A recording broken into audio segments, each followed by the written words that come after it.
but we think that's probably working out. I've asked the FDA to cut through the red tape and reduce regulatory barriers.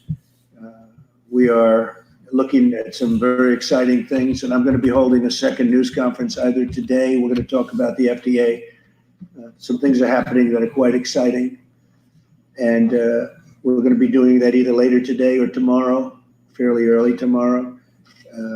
So we'll see what happens. But the FDA, my instructions is I've been working very, very hard on a number of developments, and we'll be discussing them with you later today or tomorrow. And this afternoon, I'll be meeting with nurses on the front lines of the battle against the virus. They're truly American heroes. They want to get it done. They're incredible people. So we're going to be meeting with nurses, and I actually look forward to that. They're very brave. They're taking a lot of risk, and they have done an incredible job, and they never complain. Today, I'm also announcing that the Department of Housing and Urban Development is providing immediate relief to renters and homeowners by suspending all foreclosures and evictions until the end of April. So we're working very closely with Dr. Ben Carson and everybody from HUD. Every generation of Americans has been called to make shared sacrifices for the good of the nation. In World War II, young people in their teenage years volunteered to fight. They wanted to fight so badly because they love our country. Every generation, workers refused to go home and slept on factory floors to keep assembly lines running. And the numbers of ships that they built during World War II to this day nothing like that has ever been equal. They were doing ships literally on a daily basis. Nobody's ever seen anything like it. To this day, nobody's seen anything like that, what they were able to do during World War II.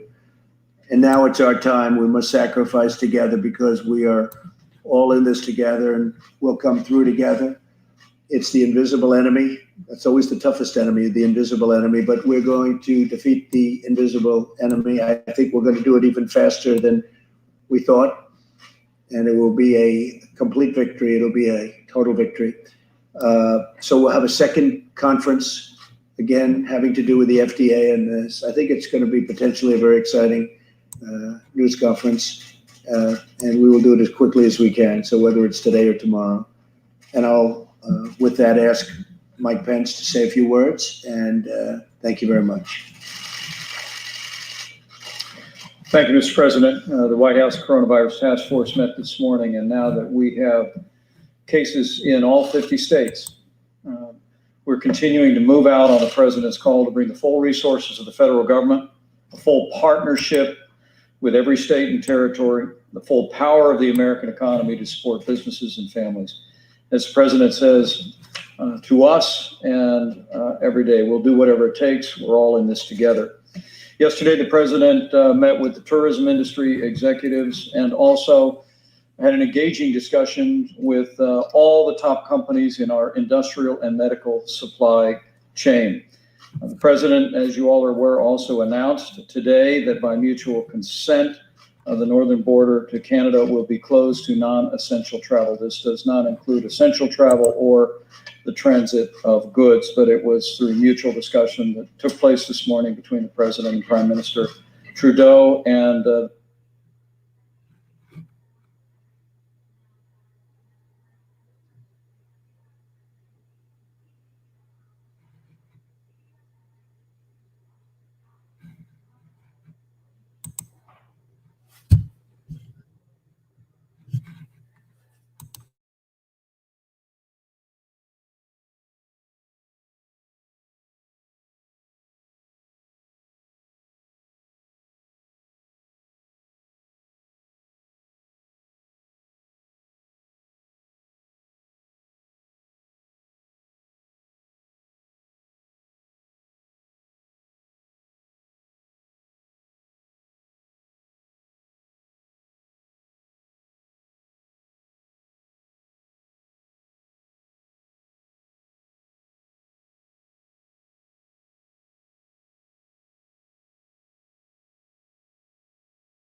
goes. Worst case, absolutely. Best case, not at all. So we're going to have to see where it goes. But we are ordering thousands and thousands of ventilators, and they're complex. These are complex machines, and but we're ordering them. Does anybody have a, Mike? Maybe you do. How many do we have? Yeah, you said And we're ordering. Please, yeah, please. Do you know the number? We have a specific number of ventilators in the stockpile. It's in excess of 10,000, and you just heard the announcement from the Department of Defense. They'll be adding several more thousand to that. But President, even this morning and yesterday afternoon, speaking with the largest companies in the supply chain in this country, we're hearing a tremendous spirit among industry leaders who are ready to step in and add to that volume. The stockpiles don't count all of the ventilators that exist today in the marketplace and in healthcare facilities around the country. But the president's given us a directive to make sure that our stockpile, but just as importantly, working with industry leaders, that we're securing the increase in ventilators, the increase in masks, gloves, eye protective care, garments that are all necessary to lean forward. And we're confident we'll be able to accomplish that with the incredible cooperation of the supply chain that exists in America today. But we don't have an exact number for nationwide, how many ventilators we have? We can give you that exact number. We'll give it to you. that's what the- But we're ordering a lot more. Okay, sorry. Yeah, go ahead in the back. One question for the VA secretary? I have one question. Yeah, for one the second, secretary. Caitlin. We'll do it in a second. Okay. You'll be able to. Two questions, Mr. President. Thank you. Yes. The first one on the Canadian border. What was the tipping point? Friday we talked about it, and Monday you said no, we're not considering closing. No, I said the border. not yet. I spoke with the Prime Minister, Trudeau. Very good relationship, obviously, between us and our two countries. And no tipping point. It's just that we want to isolate from the standpoint we don't want people coming into contact, because that's the way we're going to win this war. That is so important. And we both thought it was time. Now, it's not affecting trade. It's non-essential. It's non-essential crossings. It won't affect trade at all. And it was just something we thought would be good for both countries. Yes, please. Second question, Mr. President. How can you be sure that trade Go ahead, is not please. going to be a vector of the virus? How can you be sure that trade and everything that's being shipped from one side? Well, they're doing it in a very careful manner. You can only be vigilant and very professional, but it's not pertaining at this moment to trade between the two countries. Yeah, please. We are hearing that the $1 trillion economic stimulus package could look something like $50 billion for the airlines, $150 billion in loan guarantees for critical sectors of the economy, a $250 billion payment on April 6th directly to individuals, another $250 billion payment on May 18th, again, directly to individuals, and as well, $300 billion for small business loan guarantees. Is that, in the general sense, It what could you're be, looking at? it could be, and we're also playing with a lot of numbers, a lot of very big numbers, and a lot of very small numbers, frankly. We want to take care. We have to help everybody. It was nobody's fault. This happened. I mean, some people could say it was somebody's fault, actually. But it was nobody's fault, and certainly none of these companies that all of a sudden had no passengers in planes and had no passengers on cruise ships and all of the things that have happened. But I will say that they can't be blamed for this. And we want to keep those companies vibrant, because there's going to be a comeback very, very quickly as soon as this is solved, and it will be solved. We will win, and there will be a comeback, and it'll take place very quickly. $250 billion. There's give or take 330 million Americans or so. If you just do the math on that, that's about $750 a person. A family of four, that would be about $3,000 on average. Again, rough math. Which is that where this is Well, headed? no, I don't want to say that, because it's a moving. These are all every number that you mentioned. Yes, we've talked about those numbers. We're also moving those numbers in both directions. So we'll let you know. It's moving along fast. Again, there's a great bipartisan effort going on that I haven't really seen before to this extent. On the self-swab that you mentioned at Yeah. the beginning of this, has the FDA approved that test? No, they're looking at it. It's down the line, and they're looking at it very seriously. And I think it would be a great thing, because the others, to use a nice word, it's very inconvenient. It's very tough. For you, sir. You tweeted this morning about your approval rating amongst Republicans. You have said that you give yourself a 10 in terms of handling this crisis. How do you reassure Americans at home who don't trust you to handle a crisis of this magnitude? Well, I think we're doing a really good job. We started off with a termination of the border, the people coming in from China, where this all started. That meant I took it very seriously. And when I use the word calm doesn't mean that I'm not taking it seriously. Calm means, and we should be calm. We should be extremely calm. But yeah, 95% within the Republican Party and over 50%. And I also have, we have very great approval numbers. I mean, people like the job that we're doing. And when you compare this to other epidemics, or if you want to use a different term, you can, but within this country, and you look at what's happened over the years, this is being handled very, very professionally. We have the greatest professionals in the world. We're doing a good job. Nobody's ever been swamped like this. And nothing's been so contagious. The level of contagion has been incredible, actually. Nobody's seen anything quite like this. Yeah, Peter, go ahead. If I can ask you about the test, sir, for a second. If federal officials have shipped millions of tests, as you and your colleagues have said, why, as the federal government says, have only 59,000 tests been processed to this point? We just heard from the Atlanta public health director saying that they have fewer than 50 test kits for more than 900,000 citizens. Yeah, Where are the well, tests? I'll let Mike answer that. So that's a very critical question, and thank you for asking it. So the test kits that we put out last week through the approval, the rapid movement of that meeting that President Trump called less than 2 weeks ago, that has resulted in bringing our private sector to the table, because the test and the platform that was out there could only run between 4 and 12 tests per platform per day. We've now moved into platforms that can run basically tens of thousands of tests per day. So yeah, the reason I'm grateful for your question, because it allows me to point out that, of course, then there was backlog. There were individuals who had been tested, who hadn't had their specimen run because of the slow throughput. It's now in a high-speed platform. So we will see the number of people diagnosed dramatically increase over the next 4 to 5 days. I know some of you will use that to raise an alarm that we are worse than Italy because of our slope of our curve. To every American out there, it will be 5 to 6 days worth of tests being run in 24 to 48 hours. So our curves will not be stable until sometime next week. The reason I talked about Thermo Fisher yesterday is because their platform is in 2,000 laboratories. They're the ones that are putting out the 1 million tests this week that will solve the issue that Atlanta and others have brought up. I wanted to be clear. We prioritize the areas. We do county by county analyses. Based on those analyses on what counties had more than 50 cases, we prioritize the test kits we put out, the 400,000.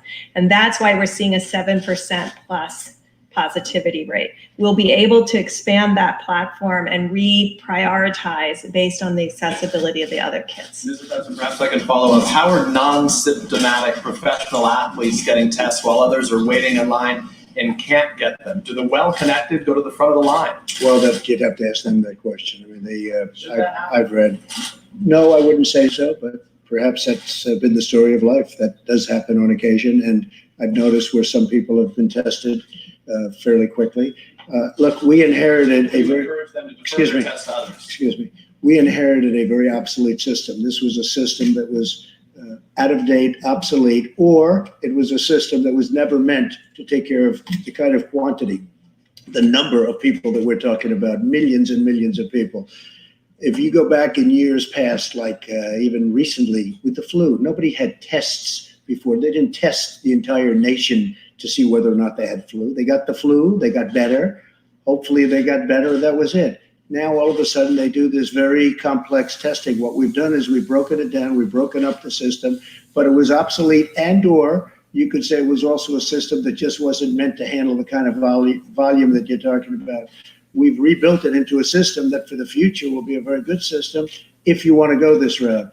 But this was never done before, and I would imagine it will be done in the future, but we built it into a very good system by using private companies, the great private companies. And I have to say, Roche has been doing a very good job. They're doing a lot of work, a very good job. But this was an obsolete system. This was not a system that was meant to do anything like this or even near this.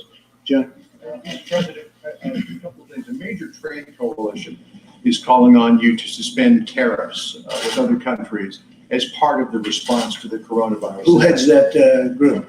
Those countries do. Probably. No, it's an Go check. American free trade. I know, I'm sure free trade. Look, China's paying us billions and billions of dollars in tariffs, and there's no reason to do that. They haven't even spoken to me about that. China hasn't asked me to do that, but we're getting billions of dollars a year from tariffs from China. And I can't imagine Americans asking for that, but it could be that China will ask for a suspension or something. Let's see what happens. China's having a very rough time. They have their worst year in 76 years, as I understand it. They're having a very, very tough time. And then on top of it, this happened with the virus. But no, we're taking in billions of dollars a year in tariffs. And this was caused by something totally unrelated to tariffs. And on asylum seekers and people who cross the southern border illegally, are you planning to invoke 42 USC 265, which would allow you to prohibit entry of certain people? The answer across is the yes. border? And when will that happen? Very soon, probably today. Yes. Can I prefer you and then a question for Dr. Burke? Yeah. On the border, firstly, are there plans to fully shut the Mexican border? And what do you define as essential travel when it comes to the U.S.-Canadian border? Well, I think essential is medical. We have military working together. We have industry working together. And again, it's not affecting trade. So things like that. But just leisurely, let's go to a restaurant and have dinner, which a lot of people do. They come both ways. They go in both directions, that kind of thing. We have ended on a temporary basis. Yeah, please go ahead. Not close it. No, we're not going to close it. But we are invoking a certain provision that will allow us great latitude as to what we do. May I ask Please. Questions, if I could. Yeah, go ahead. You know what? Go ahead. The Wall Street Journal.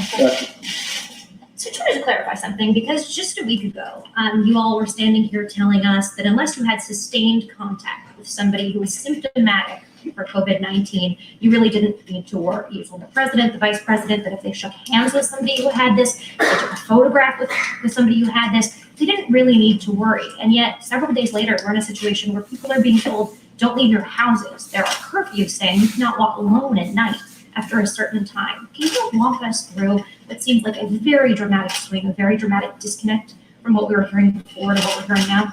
So two things. We look at data all the time, and I know you're looking at the China and South Korea data. And when you look at China and South Korea data and you look what China and South Korea did, you can see that their curves are not only blunted outside of Wuhan, so the Chinese areas outside of Wuhan, blunted curve, and South Korea, blunted curve. If you look at their curve today, they're already on the far end of their epidemic curve. Of course, none of those countries are fully back to work, and so that's what we worry about too.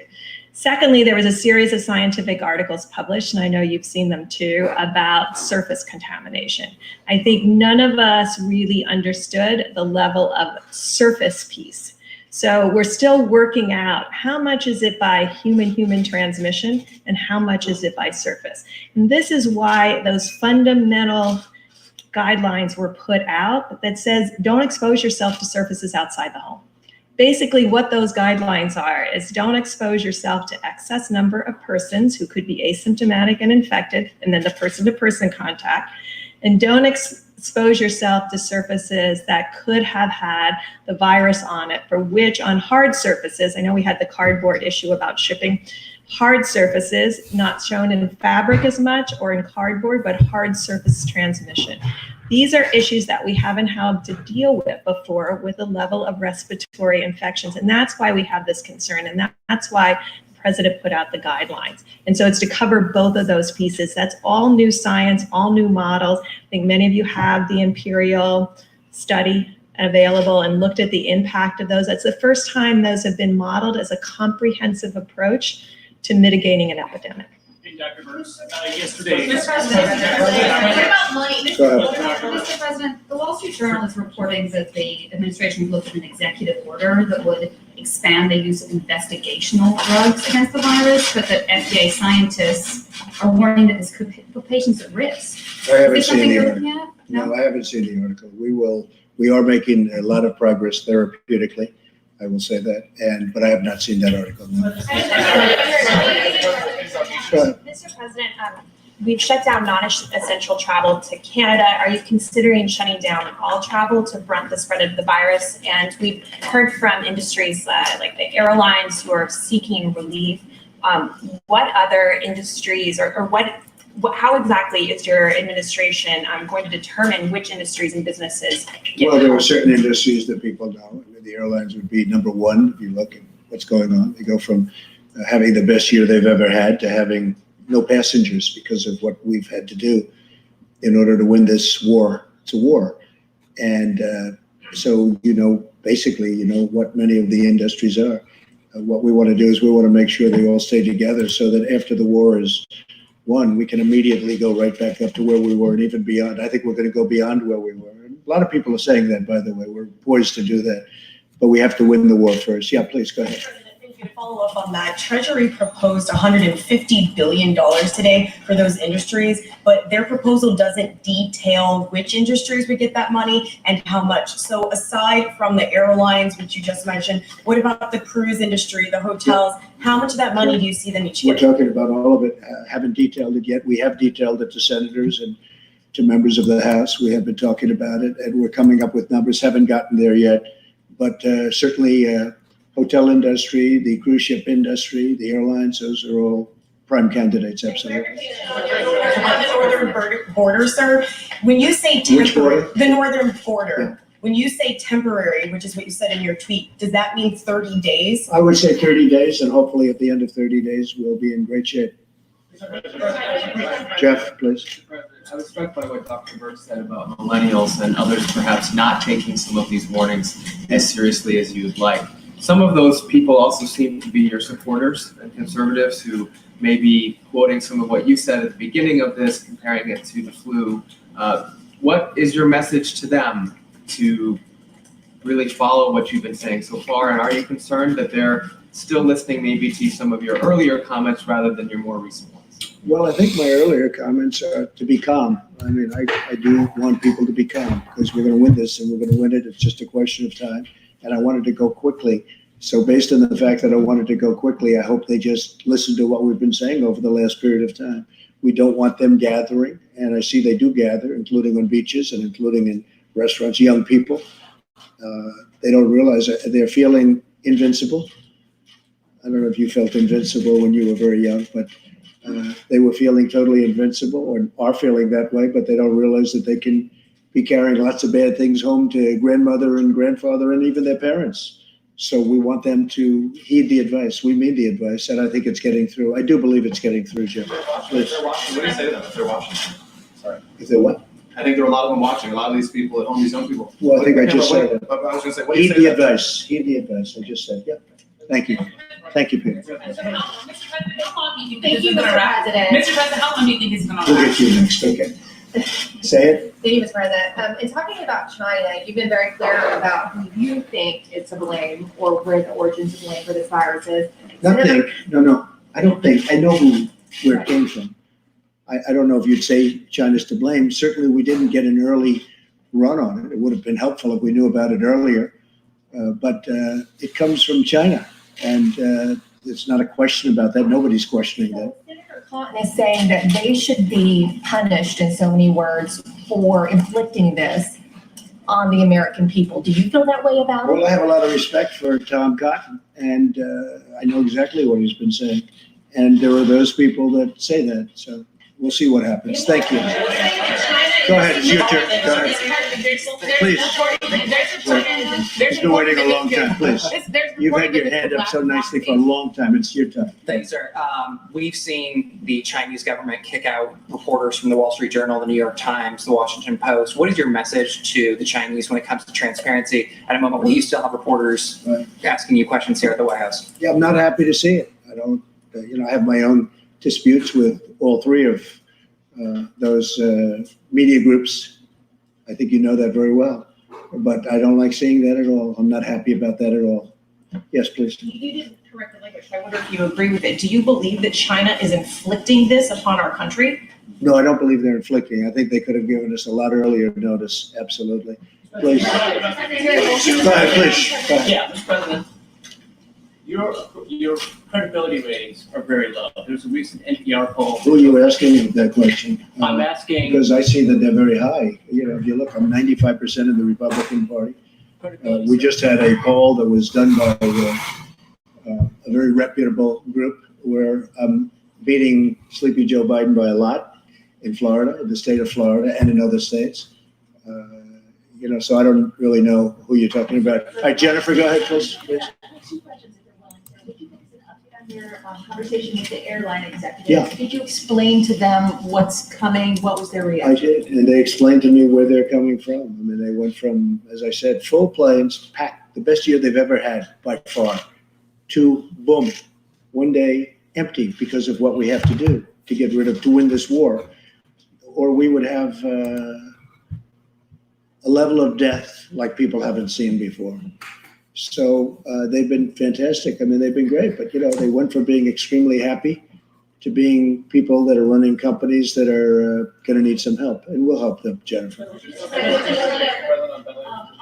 On SBA loans, would you be willing to give us an update on how that's going? We've been getting some reports that counties have been having difficulty getting. Well, it's going. I mean, there's a lot of influx to those loans, as you can imagine. A lot of people are looking at it, but we're going to be increasing funding a lot. They're very well prepared to do what they have to do, and the SBA is doing a fantastic job. She's doing a really good job, the administrator. John? President, a couple questions for Dr. Burks. Yeah. If I could. Dr. Burks, French researchers have had some luck with hydroxychloroquine in shortening the duration of disease. Is that something that might be in the arsenal of therapeutics here in the United States? I think we're exploring every one of those issues. The president asked for a critical briefing on that today. He opened with that. It is more than that single drug. There are other drugs that individuals are looking at.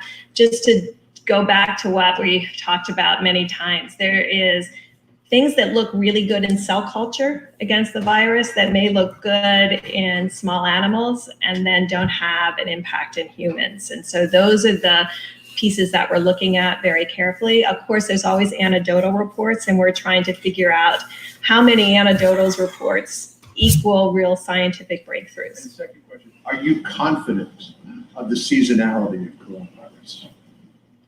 All we can do is look at the past to inform the future. We know what SARS looked like. We also know, and I just want to put this out, I know you can get it online, look at the curve in China and look at the curve in South Korea. Those curves were accomplished in still the winter season.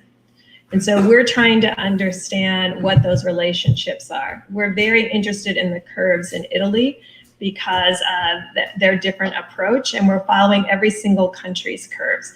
And so all we can do is look at prior coronavirus and prior respiratory infection RNA viruses. These are RNA viruses.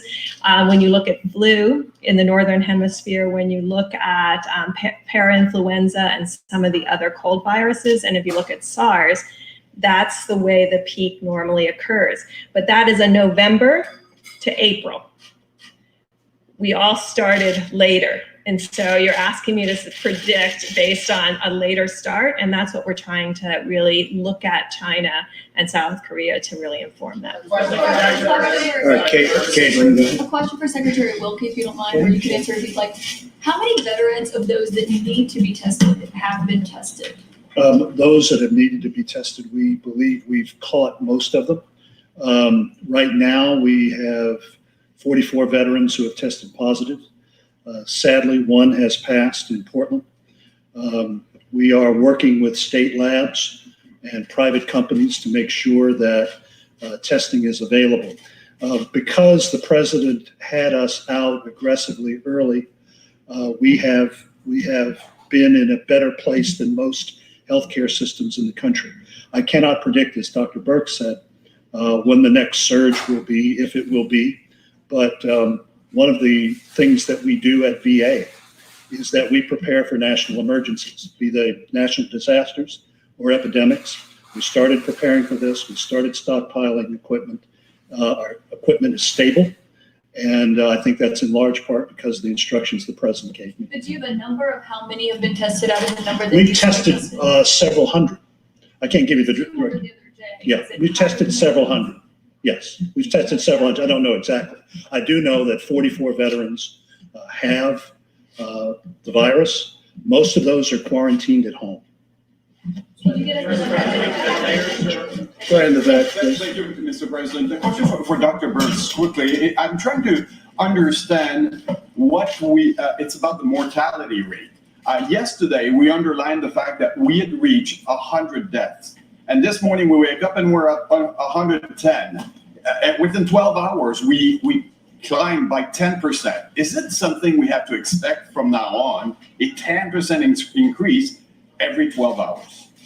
So very early on in each one of these cases, if you look at all of the countries to date, the mortality is higher at the beginning because you're diagnosing the sickest, the ones who came in quite ill. And I just want to remind the American public that still the majority, the risk for serious illness in the majority of Americans are low. But that doesn't mean that you can't transmit it to one of those higher risk groups. And that's why we're asking for all Americans to take responsibility.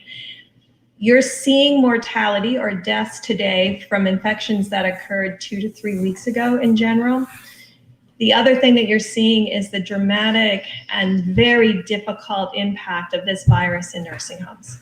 And that's why very early on, the president and vice president had us come out and CMS put those very strict rules in place. And everybody thought we were being too strict and keeping loved ones away from their family and nursing homes. If we're going to solve this with a lower death rate, we have to protect the elderly because of their percent is much higher in mortality than any other age group. Okay. Go ahead, please. Mr. President, there's reporting that the federal government has a plan that shows that this coronavirus outbreak might last as long as 18 months. Are you seeing those numbers? Could it No, just we're not actually seeing last? that at all. And then my second question is, there are at least one White House official who used the term Kung flu, referring to the fact that this virus started in China. Is that acceptable? Is it wrong? Are you worried that having this virus be talked about as a Chinese virus, then that might. I wonder who said that. You know who said that? I'm not sure the person's name, but would you condemn the fact? Say the term again.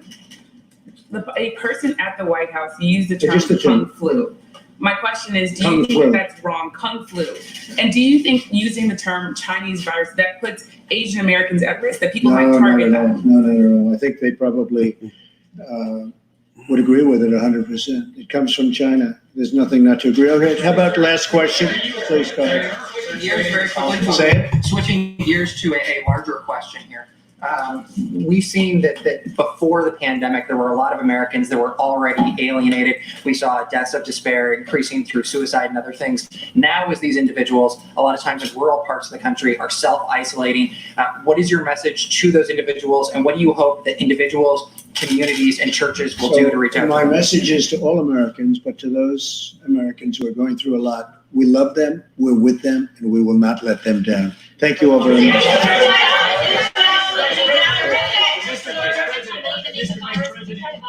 Mr. Vice President, do you agree with the term Chinese virus? Dr. Birx, do you believe that this is a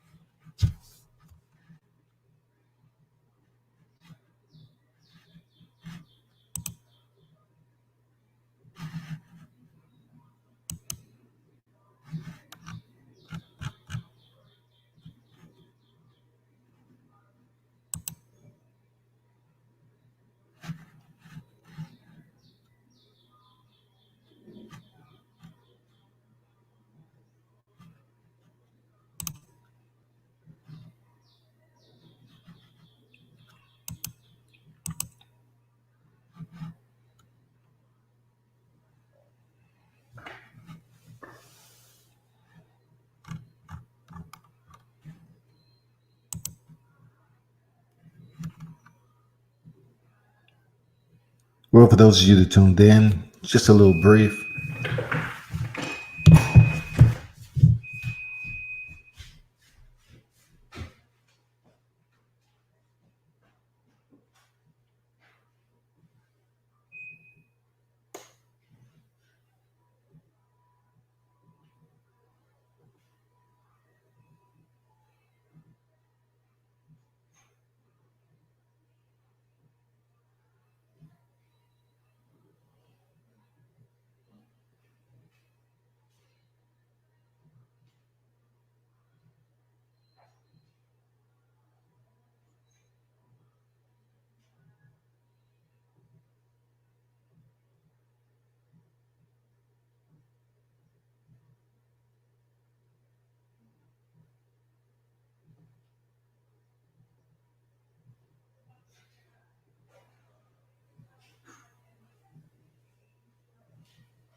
was the president just talking about the progression of their efforts for the COVID-19 virus, and speaking with the task force, giving a brief to the American public about their actions and what steps they're taking to better assist this pandemic, which is great. It's going to be a due process, a lengthy one at that, but at least they're speaking on, providing more materials and resources to the general public to get this under control. I believe we still are far from that. It's going to take a while. It's going to affect a lot of people. And, you all stay tuned in. Hopefully no one close to you or around you becomes infected and it deals with them in the worst way. There's medical attention out there for this COVID-19 virus. So let's continue to just pray for better life, pray for a containment of this virus, and therefore we can move on in our lives. There will be more updates as to this virus, what the White House is planning on doing, whatever resources come to light that has been passed and approved, so they can now start begin to supply to the local medical facilities in the regional areas. That's all I have on this. Turn up and tune in to World Combat Sports.